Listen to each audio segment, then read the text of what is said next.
La diferencia es la siguiente. Porque, como dice ahí la Marcela, algunos lo utilizan así, de manera estática. Sin embargo, hay muchos que lo mueven de manera circular y ahí hay algunas cosas controversiales en la literatura. Pensando en esto, les muestro algo. A ver si aquí logro asegurar un poco el celular. En general, los sistemas que son aquí vamos a decir, en roller, tienen una característica que es muy diferenciadora. El grado de eritema siempre es mayor. ¿Y por qué es mayor? Es porque en este tipo de técnica ocurre algo. ¿Y qué es lo que ocurre? Ocurre liberación, y esto yo lo voy a anotar porque esto es súper importante, liberación de histamina. Y la liberación de histamina ocurre principalmente por el roce del rodillo, la presión que ejerce el rodillo con la piel. O sea, hay liberación de histamina. ¿Y qué puede hacer eso? Generalmente algunos autores dicen, no, es que el paciente tiene eritema y lo señalan como un efecto adverso. En general la literatura dice que eso va a durar aproximadamente 2 horas. Así que podría ser una característica que es considerada hoy en día como positiva. Eso no ocurre con los dispositivos que son automáticos. Los dispositivos automáticos, como no ejercen una presión directa en contacto con la piel, no hay una presión directa, en general no tienen el mismo patrón de reacción. Y eso yo creo que los clínicos que están aquí conectados lo saben. Cuando uno hace con técnicas automáticas, tampoco es que el paciente quede con tanto eritema en una profundidad igual de uno con otro. Así que es una característica importante. Acuérdense que esto, dependiendo de cómo se utiliza, el patrón de la lesión puede ser muy fino o puede ser más alto. Otra cosa interesante, entonces este mito 1 de que el patrón de lesión de uno versus el otro son distintos y que los efectos no son buenos, porque la verdad, solo para aclarar, entre las marcas se quieren matar. Entonces los de roller hablan mal de los de Dermapen, son técnicas que son muy buenas. Cada una tiene objetivos terapéuticos distintos. Nos quedan 10 minutos, esta cuestión no puede ser. ¿Bien? Otra característica que también ha sido descrita. Dicen algunos, esto es comercial, dicen que los dispositivos eléctricos, el tratamiento es mucho más rápido. Eso es falso y está descrito en la literatura. ¿Por qué? Porque en general los dispositivos que son automáticos tienen un área, yo lo voy a poner aquí. Un dispositivo automático en realidad tiene un área, el área de un automático en general es de aproximadamente 0,5 centímetros. Con mucha aguja, pero 0,5 centímetros. Por lo tanto, debe pasarse muchas veces, por un área para tener un efecto terapéutico. Y eso hace que al final, el tiempo de tratamiento acaba siendo alto, ¿ya? Entonces, en general, ese es otro mito. Y lo otro es que, dijimos, el patrón de lesión, tiempo, y otro tiene que ver con la profundidad. Miren, algunos que han dicho que los rollers, en general, los que son automáticos, uno tiene una penetración exacta, versus los que son en rodillo, que es más o menos. Eso también es falso. Y eso ya ha sido muy descrito en la literatura, porque un roller que es automático va a depender mucho de otras variables. ¿Se acuerdan lo que hablamos de efecto de Fakir? Se dice que los rollers que tienen profundidad muy alta, 2,5 o incluso 3, que son usados en corporal, en general la penetración es muy pobre. ¿Por qué es muy pobre? Les pongo aquí el ejemplo.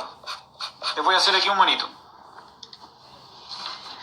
Cuando yo tengo un roller que, por ejemplo, es de 3 milímetros, como hay muchas agujas, en realidad todas las agujas aprietan en bloque y en realidad mueven la piel. Estas agujas no alcanzan realmente a penetrar.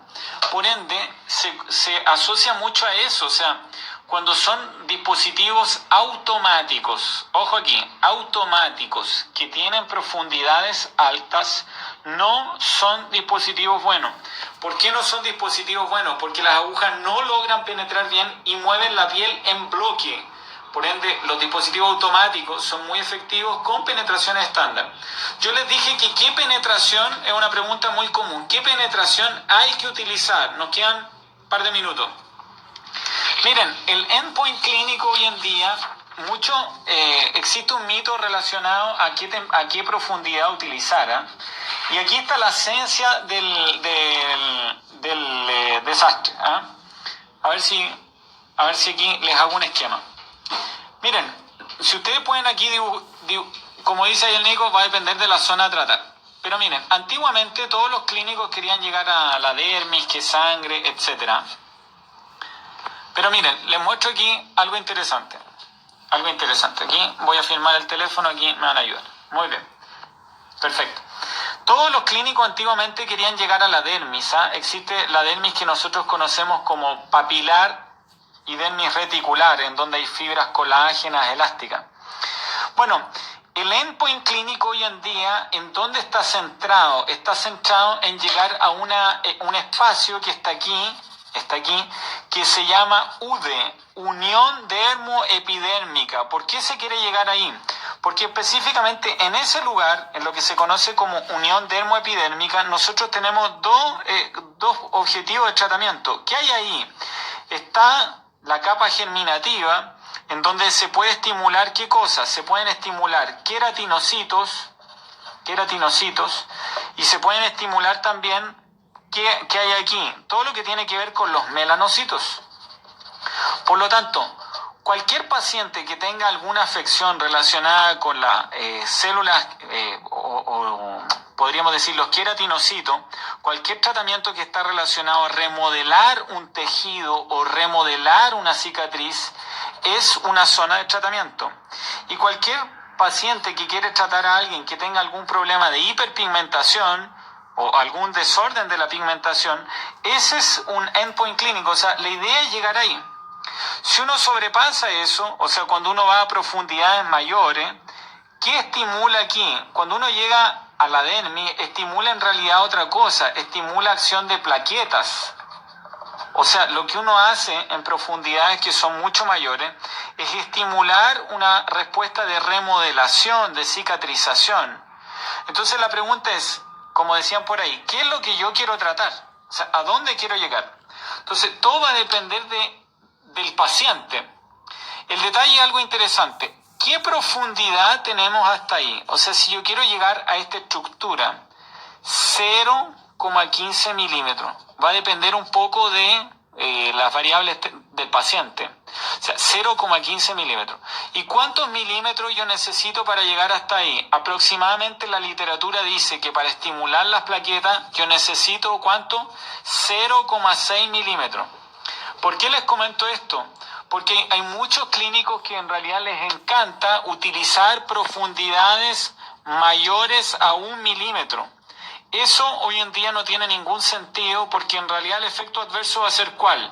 Que uno sobrepasa las zonas principales de tratamiento, que tienen que ver con la unión dermoepidérmica y la estimulación plaquetaria, y en realidad una profundidad mayor lo único que hace es perderse en el tejido graso, que está en una capa más profunda, y además tiene un riesgo de lesión nerviosa. Entonces, si ustedes me preguntan hoy día qué hay que usar, en realidad la recomendación hoy en día está muy relacionada a eso, Hay una pregunta que muchos clínicos hacen, sobre todo en pacientes con acné, y uno dice, yo también pensaba así, yo decía que si el paciente tiene acné, es mejor utilizar un roller más profundo. Hoy en día hay estudios comparativos que dicen que los pacientes que tienen acné producen la misma cantidad de colágeno con un roller de 1 que con uno de 0,5. Entonces en realidad no necesitamos utilizar un roller tan grande, porque en realidad va a pasar de largo y no es el objetivo. Depende un poco del endpoint clínico, pero la recomendación hoy en día es utilizar penetraciones bajas. Chiquillos, nos quedan 3 minutos. Terrible, pasó el tiempo. Yo les quiero agradecer a todos los que están conectados, porque bueno, es un tema súper profundo, da para hablar mucho. Nos quedaron muchas cosas afuera, por ejemplo, qué pasan con las técnicas de uso en casa, qué profundidad. Hay muchas personas que usan en casa. cómo el proceso de liberación de la cascada plaquetaria, qué cosas se estimulan, se pueden utilizar ácidos. Un detalle interesante, y aquí el último detalle que digo, no se puede utilizar protector solar después de hacer el tratamiento. Esto está prohibido. Yo sé que muchos clínicos lo utilizan porque les enseñaron así. Está prohibido utilizar protector solar, principalmente protectores solares físicos, porque hay una mayor absorción y puede generar dermatitis atópica o hipersensibilidad en los pacientes. El paciente tiene que hacerse la técnica y tiene que ir a su casa. Algunos me van a decir, ¿pero cómo? ¿Se va a ir sin protector? Sí, se va a ir sin protector. Se puede utilizar un día después. De eso quizás podemos hablar en otra live. Les quiero dar las gracias a todos los que se conectaron. Yo voy a subir una foto, dejen comentarios, yo tengo un reto, a ver si hacemos una maratón histórica de 15 live de corrido todos los días en cuarentena. Yo me voy a quedar en cuarentena, vamos a cerrar la clínica mañana, no trabajamos más, tenemos que apoyar a los pacientes, siempre una pérdida cerrar las clínicas, pero tenemos que hacerlo porque tenemos que dar el ejemplo. Parte 2, si opinan que hay parte 2, yo voy a publicar una foto y van a ustedes ir a dejar un mensaje. Compartan, felicitaciones a todos los que se conectaron. Y vamos a ver si hacemos una maratón histórica. Felicitaciones a todos los que se conectaron. Tenemos una parte 2 para hablar sobre BB Glow, todas las técnicas de pigmentación y mecanismos fisiológicos. ¿Les parece? Ese va a ser el próximo tema. Un fuerte abrazo a todos, cuídense, buenas noches y dejen sus preguntas, seguimos en contacto, así que